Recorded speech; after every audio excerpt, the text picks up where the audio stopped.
My brand bag is about AngularJS. I've been working on it for about 4 or 5 months, and obviously I've been quite impressed with it and wanted to share some of my experiences. Basically provide an idea of what the framework is, how it works, and how it can be applied. Now, the Superintendent JavaScript MVW framework, it's obviously a class of frameworks which originated from the original model view controller. And there's quite a few of them now with different acronyms. Or you use MVVM, model view, view model. And in this case, it's model view and whatever else. So it's that's how it splits out. So well, we'll come to what the whatever else is in a minute. Okay. So what is the kind of main use case for AngularJS? It's essentially what are known as single-page web applications. And essentially, you render one main page to bring the site up, and then all further changes are within that page. You don't get the browser actually reloading the full page, it's via Ajax that new elements of the page are loaded. There's a fair variety of what single-page app means. Some of them, it may be that only very small parts of your DOM, or which is a document, the small portion, also known as the DOM, which is the document object model. I don't know if you've come across that acronym, most people should have. AngularJS is more used for a sort of a template-based approach, whereas it essentially takes over a rectangle of your screen. And then the main use case is where that rectangle is replaced, but it's replaced in an Ajax sort of way, so that you're not aware that that only small portions of it are being updated. It's actually that rectangle that's actually being updated. Most of us, I think, do use a single-page app most of the time. One of the ones that we use here is the Penguin, and I'm going to show an example of that using Angular. Marketed his using Knockout and a few other components, a bit of mix and match, whereas mine's pure Angular. So there's quite a few popular ones up there. Who uses Angular? The framework has been around since around 2009. It was developed externally by a couple of engineers, and one of them now works for Google. And I think they were working on a project, and he kind of showed them something he'd done in his spare time before he joined Google. And they used it, found it was really great, saved a huge amount of time and a huge amount of code. And so Google kind of brought it in and really run with it now. Google themselves have a couple of projects that use Angular. One is their YouTube for PS3. That's the PS3 version of the YouTube app. DoubleClick's ad manager uses Angular. And there's quite a few sort of other companies, not huge ones, who actually do use it. If you want to see some of the other examples, there's on the main AngularJS website, which is angularjs.org, there's a built with. And they've got about 12 pages worth of examples of people sort of using Angular in various sort of different ways.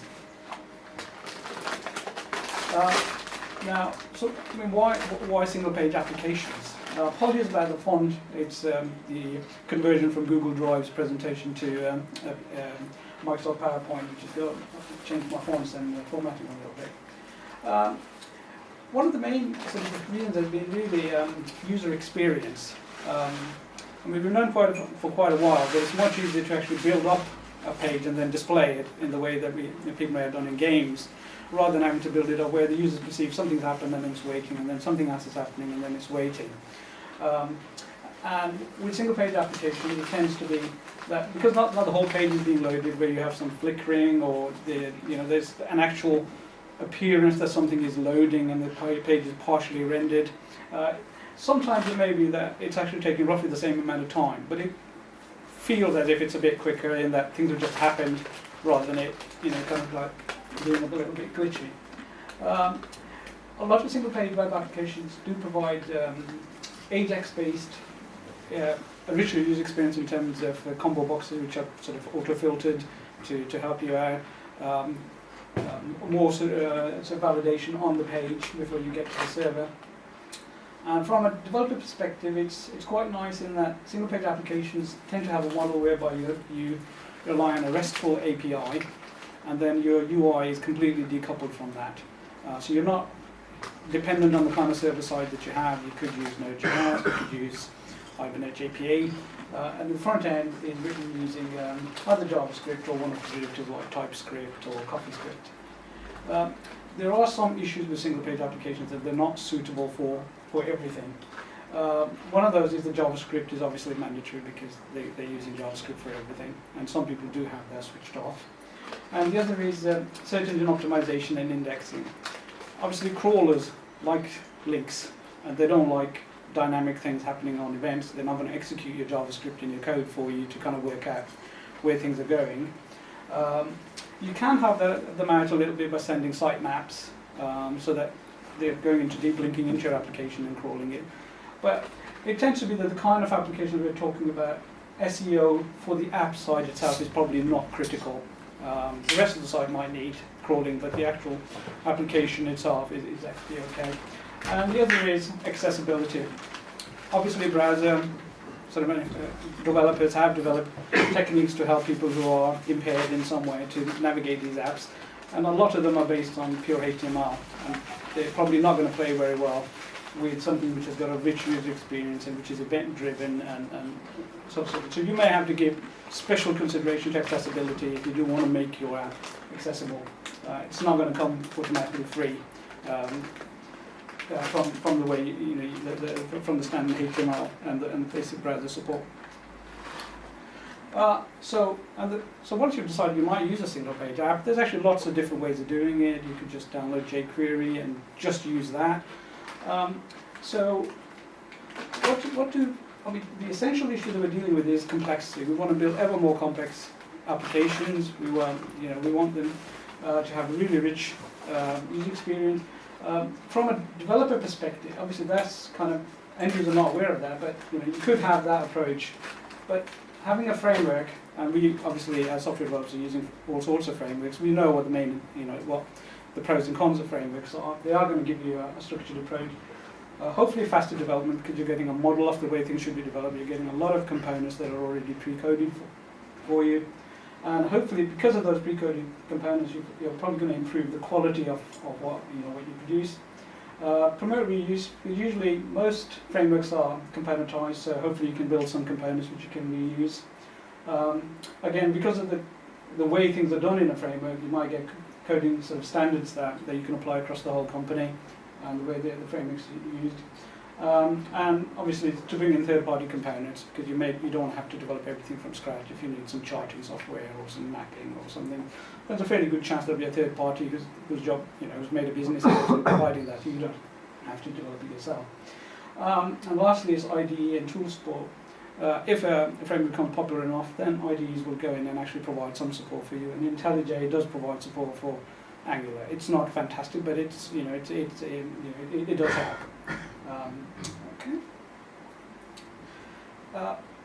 Why AngularJS? Obviously, traditionally single-page applications have been developed using mix and match, and the main sort of libraries you might use is Knockout or Backbone, and a lot of these are more to do with how you take a model from the server side and bind it to your UI, so that you're not having to do a huge amount of boilerplate code to kind of get that working. You'd use other libraries, such as Director, to actually deal with what your URL history is and how it links into your actual application. You might use handlebars to do your templating, or AngularJS provides all of that in one big framework. It's componentized, you don't have to use every aspect if you don't want to, but you don't have to go to any other sort of third-party kind of library or framework if you don't want to. It even has an embedded jQuery, so you don't even have to use jQuery. It's called JQLite, it's a subset of it. If you do want to use jQuery, then you must load jQuery first, and then load Angular, and then you'll use the full jQuery library that you've actually loaded. Now, one of its fantastic points is that it does support test-driven development. Usually that's been tricky in client-side application development because there is an interaction with the DOM, the model, and the server side. Doing unit tests has traditionally not been pushed sort of very much in the single-page app world. Whereas what they've done with Angular is that they've provided some mocks for accessing to the backend server, so you can actually test virtually everything that you write as unit tests You could do integration testing as well using Selenium or one of the other tools, but it has got, and the main Angular website, which has got examples for virtually every component they have, do provide unit tests, samples for each of those, so how you would test all the different components that you're writing. So it's very good. Backed by Google, so obviously they put quite a lot of engineering effort into it. Currently they're moving towards combining with Dart. So what I don't know what the project is, but the buzz is that they're developing quite a major project using AngularJS, but a Dart port of Angular rather than JavaScript. It's got a very large and active community now. It's the documentation is really excellent. You get lots of examples of how to unit test and things like that. And obviously it's free. It's open source, MIT license. So you can do whatever you want with it. There's no encumbrance in that way. Now, obviously, as with all the scheme of things, I thought a little hello world might be appropriate. This is not the way you would normally code an AngularJS app, so this is not an example of how you would do it. But so this is just a little bit of HTML that's loading Angular off the Google CDN, a min version of it. And in the body, we're going to have a little text field, which is bound. So the important things are this bit here, ng-init, and that's initializing a variable to a value. And then we've got an input field, and that's bound to that value. And then finally, this is a little bit of Angular where it's going to print out the current value of this, or whatever is actually in greeting. This is called a kind of a template. What Angular will do will be that the page is loaded, and once you've loaded this in, it will look for the ng app, and then it will go through the DOM and look for things that it's responsible for, things like that, and that, and it will then apply its own processing to that page. Now, if your browser is fast enough, you will see this page and then it changing. But there are ways where you can sort of stop that from happening. And I guess if I go to, and I'll show you that operating, if I can get that.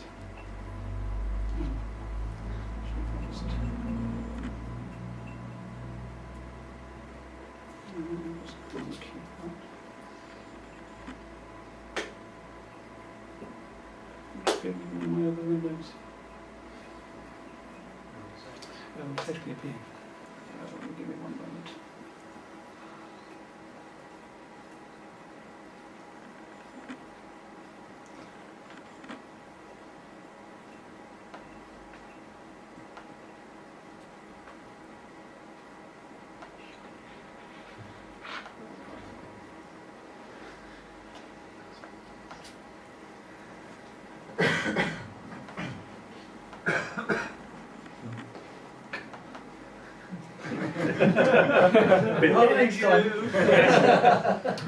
This is why they tell you never to do this, don't they? There. Okay, so that's that app loaded into this page. So it's just a bit of static HTML which I've just done file open. And one of the nice things it shows about Angular is that basically the bindings are dynamic. So if I delete that, it's the input, the value of the variable itself is changing, and then because Angular knows the fact that I then in the template actually printed this value out, it's automatically actually printing it out for me as well. So it's doing that kind of automatically. Cool. Okay, so if I go back to this one, next page. What's a typical web application kind of use case for this? I mean, it can be used in sort of other non-trivial ways as well, but a lot of times you've basically got a form, let's say, which has got some fields on it which need filling in and submitting. And in terms of the overall kind of architecture, you've got the HTML, you've got some API which is going to load some initial data in for you and then save the data. There's some validation in the form, potentially, and then when it's submitted, there's some AJAX. And you might actually be doing some DOM manipulation as part of it, because you might be showing, for instance, if there's an error there at some point in it, which becomes visible or not visible depending on whether or not the field is kind of valid. So how would AngularJS kind of deal with that kind of situation? Well, AngularJS is broken down into a lot of components. I'll explain what each of the components are in a little bit. So there are things called controllers, and they're mainly responsible for providing a means for getting at the model, and as well as responding to clicks.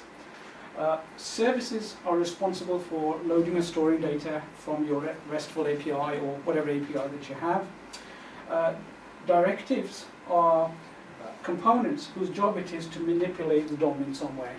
So, as you might have noticed in the original Hello World, there wasn't any JavaScript anywhere. And that's actually a best practice of Angular, is that all your UIs should be declarative. You shouldn't have any controller code in them, you shouldn't have any JavaScript in them. All the manipulation of the DOM should only happen in directives. And Angular itself provides loads of directives for you, and you can write your own custom ones. One of the main use cases of your own custom directives might be that you've got a UI component in jQuery, for instance, like a grid or a table that you really like, but it's a jQuery, it's not an Angular one, and you want to use it. Well, you'd be able to wrap that up in a directive and then declaratively use it in your page, and you could hook into your model and provide the data to it. Filters are basically simple components whose job is to take something from the model and potentially transform it so you can see it on the screen. A simply easy one is if you take a model and you want to capitalize the first letter before you display it on the screen, well, you just use a filter. And again, it's a declarative. I'll show an example of one in a little bit. Templates. Ultimately, you're rendering some HTML with some stuff in it. In Angular, all visual components are built up from templates, and they're basic HTML with Angular kind of tags in them, and those tags are actually directives. So all the little Angular bits that you saw in the Hello World, they are directives, and that's what directives are as well. Angular provides dependency injections, and it's a best practice to make as much use of the dependency injection as you can. So everything you define, if you define a controller, if you define a service, a directive, a filter, everything is registered into the Angular, what's called the injector. And the idea is that any service can then take a dependency from that injector, and any controller can take that dependency. So in theory, you could use a filter inside a controller if you wanted, because it's in your registered into your context, in the main injection context. A bit like you have the Spring context, you have an Angular context. So yeah, and that's actually a best practice, and you'll see how that's used in a little bit. So just to kind of recap on what's the kind of best practice of Angular and how you should approach Angular projects. Declarative approach to everything, as I said. Your templates and your UI code should not have JavaScript in it and DOM manipulation or anything like that in it. It should be purely declarative and offloading the work onto other components. Data binding. So every piece of data that needs to be displayed in the template or in the UI should be from a model that's being bound to to the UI. There isn't any need for any kind of hard wiring. Actually, maximum usage of dependency injection, componentize everything. You don't have to declare hard dependencies on it. That also helps you to test. In your unit test, you can actually mock objects and put them in the injector instead of the real ones, and you can use that to test your unit test your code. And that's actually how you unit test all the things that require a back-end service. You provide a mock backend and tell it, given this particular service call, return this data for me, and then you can unit test your services, your controllers. Only do any DOM manipulation in directives. So if there's any special DOM manipulation that needs doing it, then that should be isolated in a directive. That's what directives are for. What testing support does Angular give? Most of the Angular developers use a test system called Jasmine, and that's an example of a Jasmine test. It's actually an example of an Angular Jasmine test,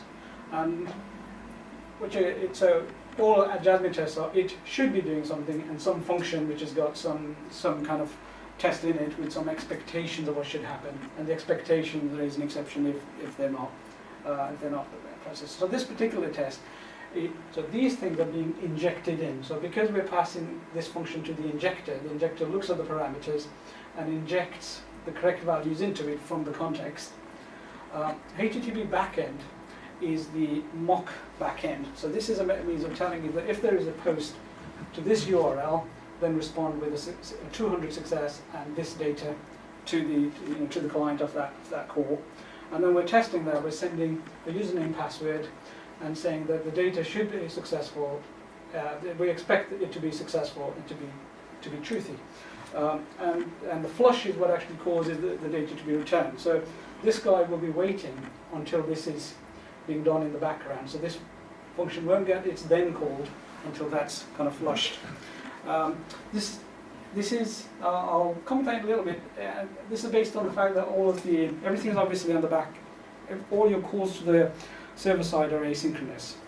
And so Angular uses the promise API, which is a JavaScript API, and promises get resolved or don't resolve. And that is called, well, that will actually be called, depending on whether it's properly resolved or not, but it will tell you whether it was successfully resolved or not, depending on that parameter. So that's the kind of test you can write. That tests basically your whole service for unit tests your whole service for you. You can do Selenium testing, obviously, if you want to do against a proper browser. Now, the Karma test runner is the main use of how to actually run these tests. IntelliJ has Karma support, so you can. It's a plugin available in IntelliJ. And what Karma does for you is that it can run your tests against either Phantom.js, which is kind of an embedded JavaScript. Here you can run that headless, or against Chrome, Firefox, or IE, or all four combinations, so that you can run the same test against Chrome, Firefox, IE, and Phantom if you wanted to. Most JavaScript you'll write will probably be cross-browser compatible, but if cross-browser compatible was really important to you, then you could get that to run across all of them for you. And as I said, with Phantom.js, you should be able to run it in CI. There's a Maven test runner for Karma, so you can put these tests into CI and have them run. As I think I mentioned before, every component that we define in Angular is actually registered into the Angular's context. And that means all controllers, services, directive filters. And so a directive can make use of a service can make use of a directive, in theory, because everything is injected. You can have access to it. You don't have to hardwire any dependency on it. You can just say, give it to me from the context. Right. Now, so there's one final bit of glue which actually fits all this kind of together. And this is what it should do on a particular URL, on a particular route that you've actually chosen. And in this case, for instance, when it's saying, then you can provide loads of these, they can be chained. You can say, when you go to a book with a parameter book ID, the template I want you to use, and it uses Ajax to load that. The controller I want you to actually defer to for all the processing in that is that guy.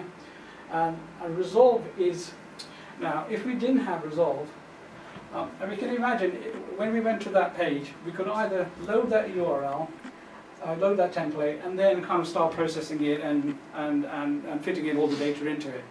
But depending on how fast and slow that was, it might be that that's quite error prone and little bits of the page kind of appear. What you can do is use this guy to ensure that all of the parameters of that page that you need are already preloaded, and then this guy gets put into the controller so that you have all the data that you need. And that's the purpose of resolve, is to say, and usually the resolve will be getting data from the server side. So you'll be getting the list of queues for the Penguin queue at the beginning, so that the page will not be rendered until the queues have been loaded from the server side. And it should be fairly quick then, because all the data has been loaded, to just populate the page and have all the data kind of appear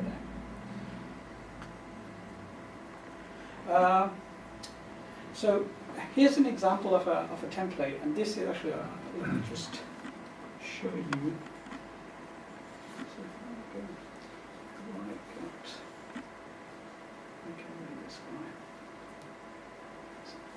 this guy. Give it a second. This is just a standard web app that, and you might recognize it in a minute when it turns up.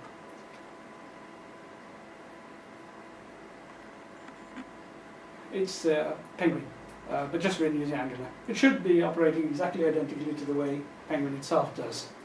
And this is the actual template that, and I'll go back to the other page in a second, this is what's being rendered, and that template is actually being rendered.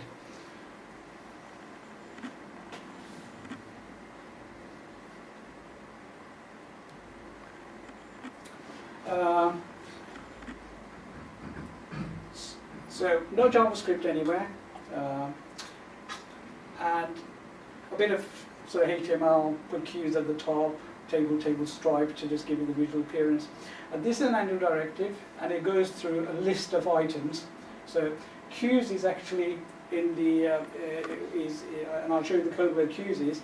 It's in the controller. So you're going through each of the queues, and then for each of them you're generating a href, and that's replacing that value in there, and then replacing that value from that queue.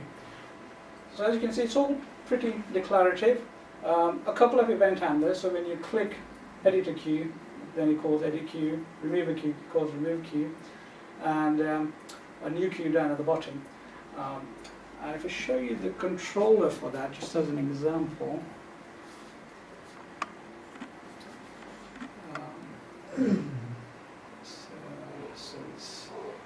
this is the home controller. Give me one moment, let me just put it in presentation so you can see what that is. This is using, why has that done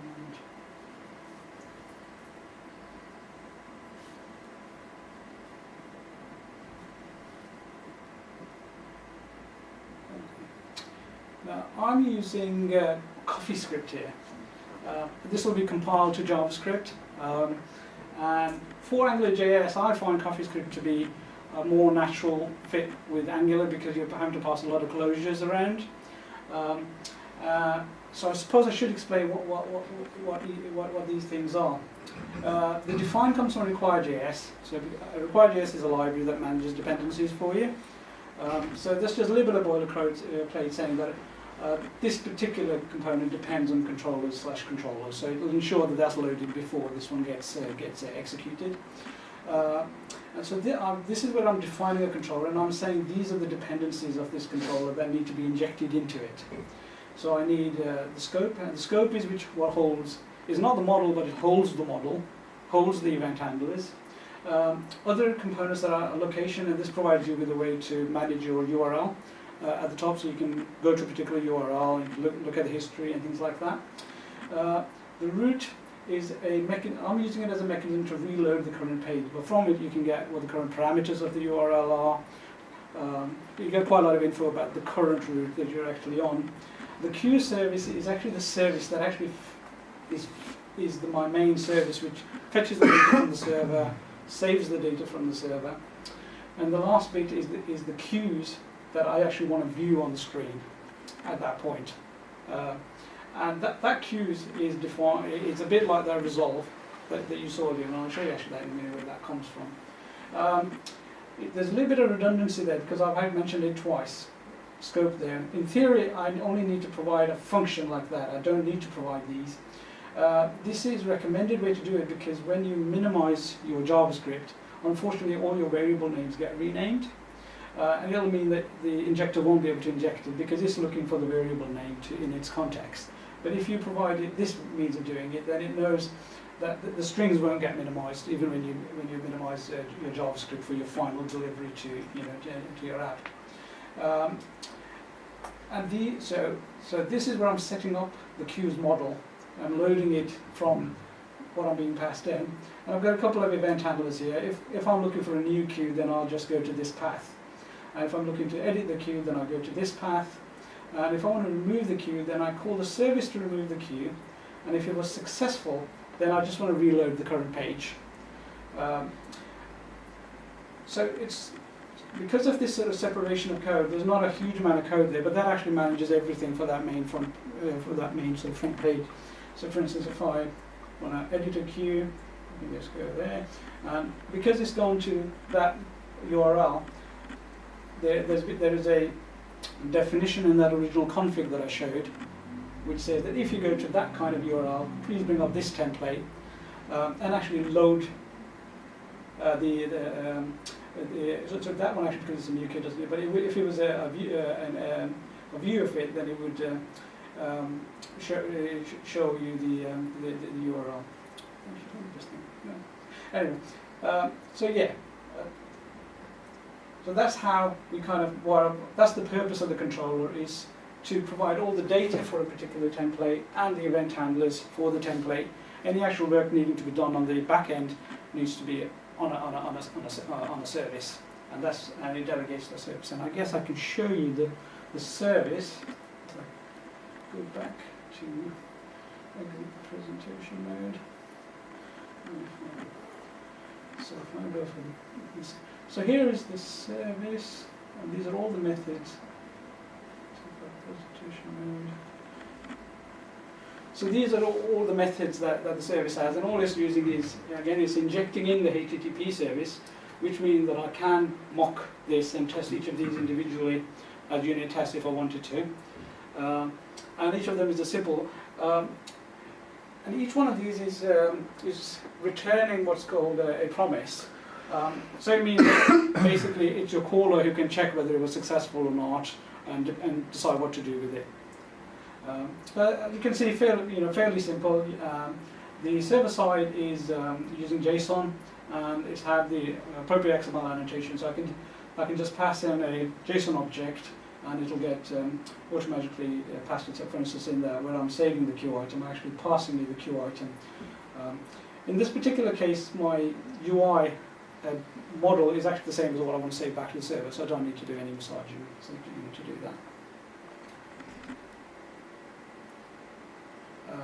So I hope you can see there's kind of where the separation of concerns and the way you would kind of code it would be. Okay. Go back to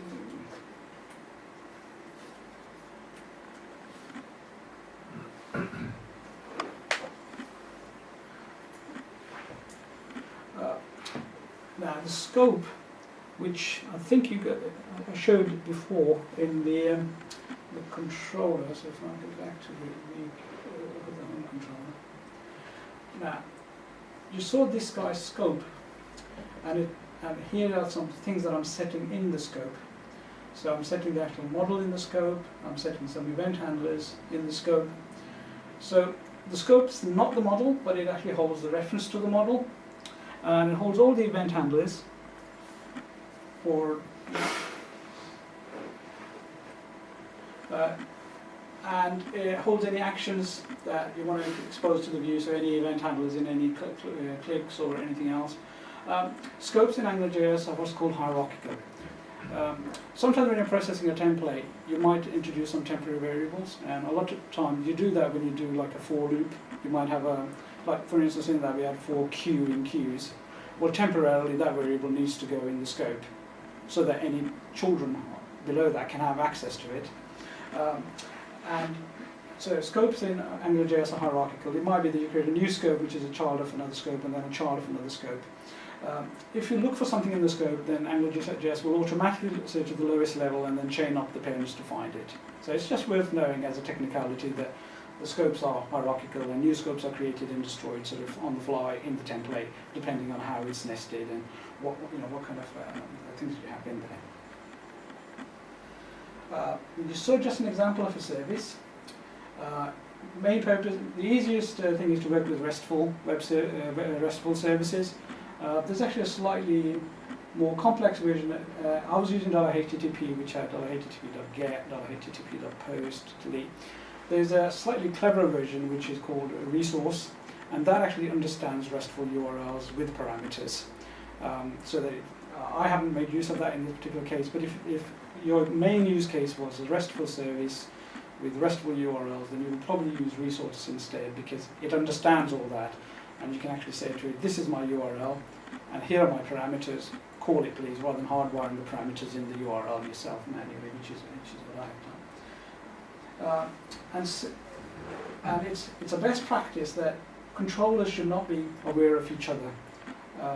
If you want to communicate, say, or want to share something, then it's better that to have a shared component like a service, so you call the service, both controllers call the service to do something for them, and that's how they share a means of actually communicating with each other, rather than talking kind of directly. So recommended sort of that kind of decoupling. I mentioned that, so some of the components and sort of helpful things AngularJS provides is one of them is a filter.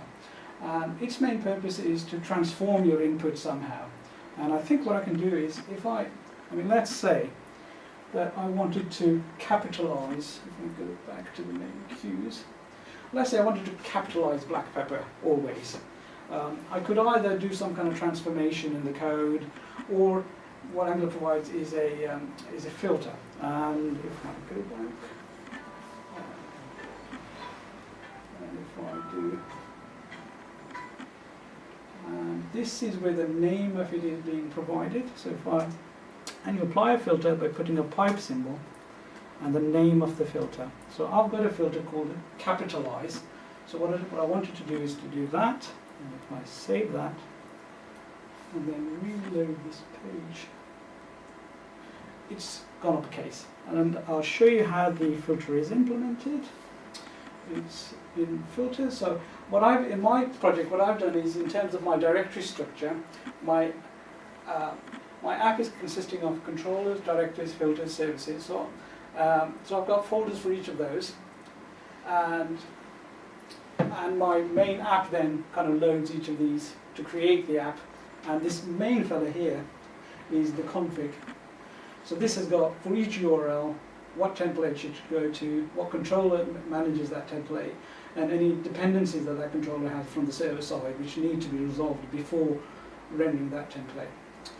So if I go and have a look at my filter, a filter is essentially a function which takes an input and gives back an output. It's as simple as that. It's declared using this mechanism called filter into AngularJS. And inside the context, it's actually called capitalized filter is the name of it. So if you wanted to inject it somewhere else, other than in the template it's called that. But if you wanted to have it actually inside your code in some service or controller, you wanted access to this guy, then you would call it capitalized filter is what you would inject in. And as because it's everything's in the dependency context, when I declare that, it's actually stored in the dependency context for me as well. And as I said, all that's doing is just input. Output. You can, I'm going to give you an example of a directive which is a bit more complex. To show you what, actually, give me 1 second, I think somewhere to record this one. This is a directive that's going to capitalize the first letter but on an input field. So while you're entering it, if for some reason the first letter is not a capital letter, it'll capitalize it for you. So directives can actually do a hell of a lot. Your imagination is the limit with directives, because they can manipulate the DOM in any way they want. They can manipulate the model, they can manipulate the DOM, and if I apply that guy to my, so for instance, when I edit Q, edit Q means edit the, so if I make that one called capitalize first, I think the name of it, yes, and what that's saying to it is, please apply the directive called capitalize first. Normally we use camel case for the name of the directive inside the context, and then use dashes to refer to it in your template. That's just the standard of the way of the day. So if I try that, and if I go back and edit this fella, in theory, if I type a small letter in, so if I'm trying to write a lowercase letter, but it won't, it's the first letter, it's capitalizing for me automatically. And it's storing it in the model, doing everything that's necessary to ensure that that's been correctly capitalized. And that's an example of a directive, and And also, as I said, it shows you, how powerful kind of directives are. And you get, as I said, your imagination is the limit as to what you can do with them. Now, obviously, a lot of single-page web apps do have a lot of forms of various types to fill in, and they need, obviously, a fair amount of validation. And what AngularJS does for you is it provides really quite a sophisticated validation infrastructure on top of your form. You can write custom directives to apply your own custom rules to whatever input field that you're looking at. It does provide pre-built ones for things like the field is required, or the field has to be an email address, and it's got, the field has to match a certain regular expression. Those are going to pre-built, but if you want to write your own custom one, you can do that too. And all the infrastructure for actually validating the form, applying CSS classes to the input or whatever it is that's now no longer valid, so you can give some visual feedback, is automatically done for you. So as soon as a field becomes invalid as far as Angular is concerned, it will not allow. It will change the CSS classes on that element, so that, for instance, you can say it's invalid. There's a naming scheme actually based on the name of the input field and the name of the class, so you can create the right style sheet so that you get good visual feedback that this field is not valid. And as with custom validation. Now, one of the validations I've done for this app is that this field cannot be empty for it to be saved. So as soon as it becomes empty, it's the rename button becomes disabled, and the box is highlighted red. I could provide more feedback in saying please enter a name and things like that, but for this case I haven't done that. And I'll show you the little bit of code that does that. So this was the, let me just go to edit key. Okay. Right, so what I'm doing is, up here I'm saying you can't submit this form unless it's valid.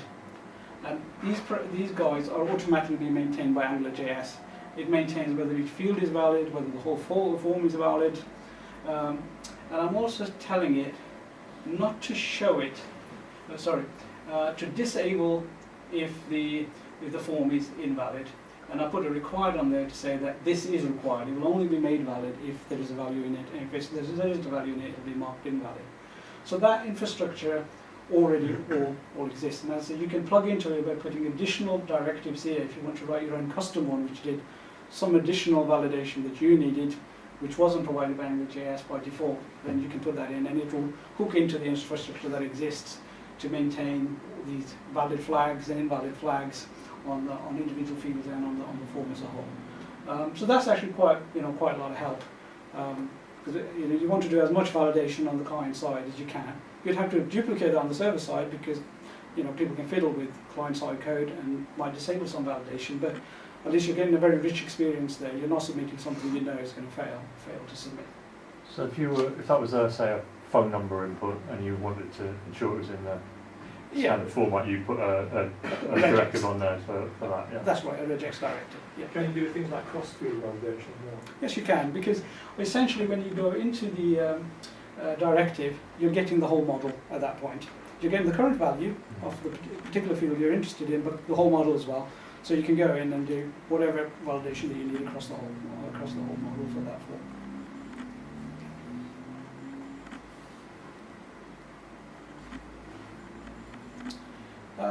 So the IDE itself provides AngularJS support. It's some code completion. It knows about certain keywords. If you've declared, it needs to recognize it's a AngularJS app, but there are certain ways of doing things where it doesn't. So the IDE support in IntelliJ is there, but it's kind of limited. One of the great things it does have is that it supports Karma Test Runner. So you can run all your unit tests from within IntelliJ, and you get the feedback as which tests have failed, which tests have passed, and you can click back to the particular test as well. So it's got that kind of normal kind of integration that we would expect for unit tests. One of the really nice things we get is a browser plugin called Batarang, and I'll show that to you because it's really nice. So this is an app that's obviously Angular. So we'll go back to that page, and if I go and just enable developer tools. Unfortunately, these plugins are only available in Chrome, If you install it, set some errors there. Right. If you install it, you get an extra tab called Angular, and if I enable it, right. So what that's showing me is for this page, the scopes that this page has. And as I said, they are hierarchical. In this case, so if I open it up, oops, I didn't want to go to the code. I want to.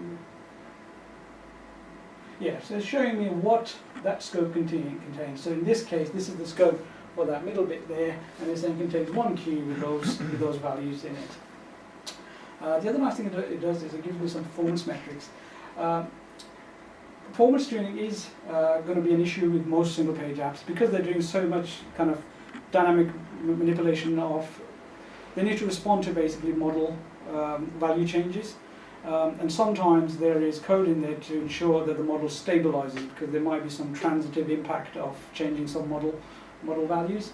But it's great that this tool gives you essentially on the right-hand side various expressions that it's watching queues lengths and how much time it took in each of those. You can see what are the hotspots that you need to kind of look out for. As you can use the app, and then you'll see where the hotspots are in terms of where the time most times taken, and where you can kind of focus your efforts if you're trying to optimize the app.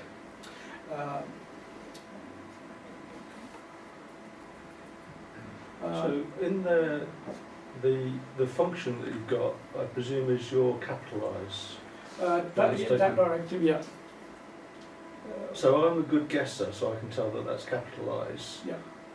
How would you tell that if you've got more complex pages and more? Let's see, that's this small place.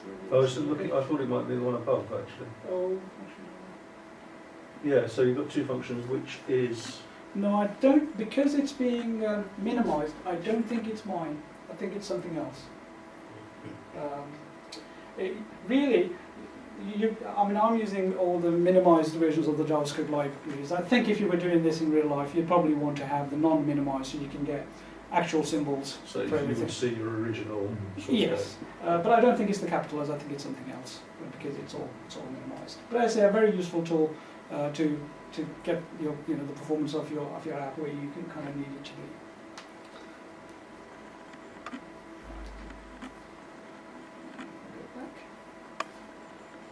I think I'm getting the end of it now. So,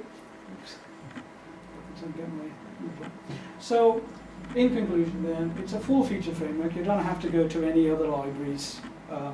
You may want to just include the full jQuery because you may be wanting to do some additional stuff with full jQuery. But other than that, all the individual components that you need for building a single-page application are provided for you. There is very good unit testing support because you can mock out the service layer. You can mock out anything actually because everything's in the injector into the main dependency context, and you can actually put new values into that context to override ones that are already being registered.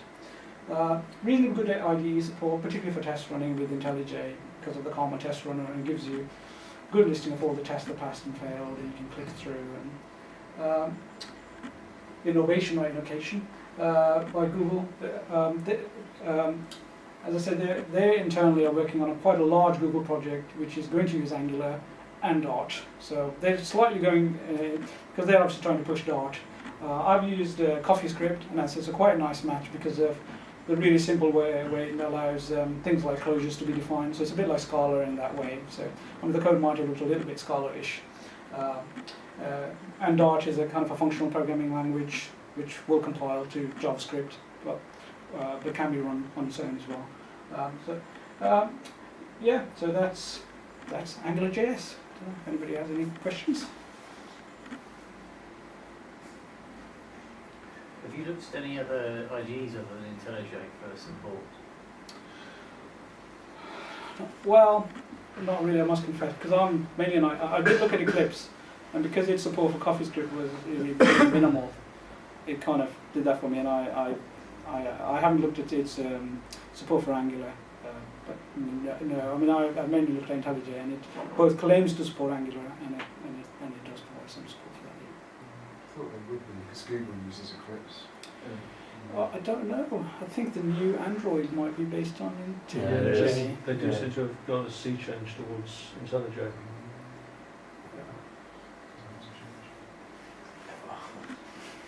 Have you looked at Ember at all as a point of comparison? To be honest, I mainly looked at Knockout, Right. and I could see that you could do virtually everything you could here, but you would need to use some third parties. Yeah, I mean, Knockout's kind of a small part of what Angular gives you, isn't it? Yeah, It's yeah, the binding. Yeah, I must confess, when I started the project, I wanted to. Well, this was actually came out of a private little project that I've been working on, and I looked at what would be the best framework that I want to use, and it seemed to be this was kind of cutting edge, and that's my, I have that mentality. I would always try and use something new rather than something old. But have you used any Ember? I haven't, no. I'm just interested to, because those seem to be the two leading competitors at the moment, and I'm kind of interested to see how Ember compares. Yeah. Well, what I might do is to look into it at the weekend, and I might email people if there was anything major. That was kind of I different. think Ember is modular. If you say Right. Angular is, if you can pick and choose Yeah. parts of it, I think Ember is just a You massive. take the whole thing. abstraction. Yeah. Yeah. You say you used it for a private project. Was that the first time you used it in Angular, or? Yes, I mean before that, when I originally began the project, it was about a couple of years ago, I was originally using Flex. It needed to be basically a rich web application, made to look as desktop-like as possible. Then I kind of looked at JavaScript, and I saw Mark's kind of Knockout / the other, and it really looked quite good, and I looked into that. But then I kind of looked into it as a comparison against Angular, and I could see that you could do everything with Knockout and the third-party libraries, but Angular was just far more comprehensive, and it just appealed to me that I could get everything in one place, and plus unit testing as well. And do you think that made development quicker and easier, or were you learning as you went? So There was quite a steep learning curve to start with, but now I do find it's actually really quite productive, because there's a huge set of libraries out there for components. It's and a lot of the components have been built for Angular, so they support data binding, so that you can put your model and hook it up to it, and it's responsive to changes in the model. I am finding that I'm writing a lot less code than I thought, and it's I can get a lot more done with it. Obviously, Flex itself would have been probably just as good, but then that's a whole different kind of technology stack, not as supported and not as available on all the kind of platform that we now use, like tablets and mobile phones. The nice thing about Angular, because it's pure JavaScript, it will be available on all the different. What are the library download sizes like? You're probably talking about a couple of 100 kilobytes one-off, but normally you would get them off a CDN and they're not going to change, so they will get cached, and your own code is going to be like insignificant, maybe 10k, 15k. Well, it depends on how big the app gets, but I'm not, obviously I work on local area networks, but because it's all cached, it's all kind of static. I'm not finding that as a major issue.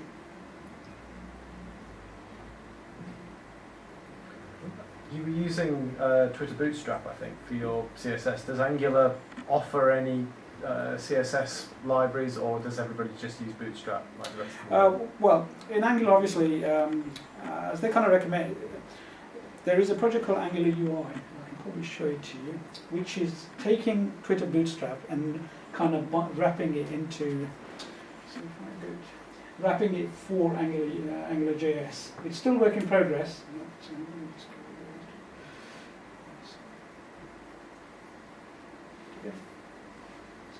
To Angular UI.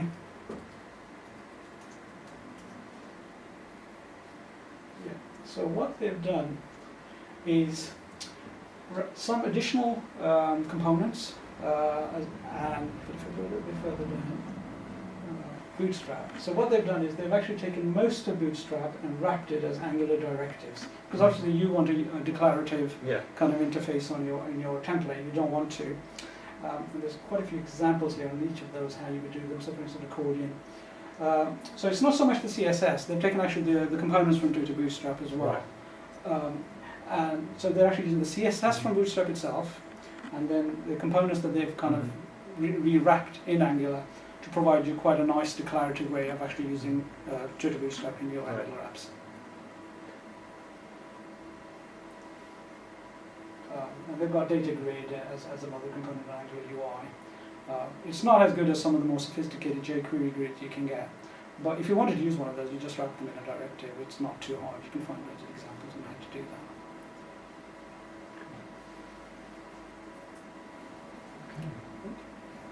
All right. Any more questions? Okay, cool. Thank you very much. Thank you very much.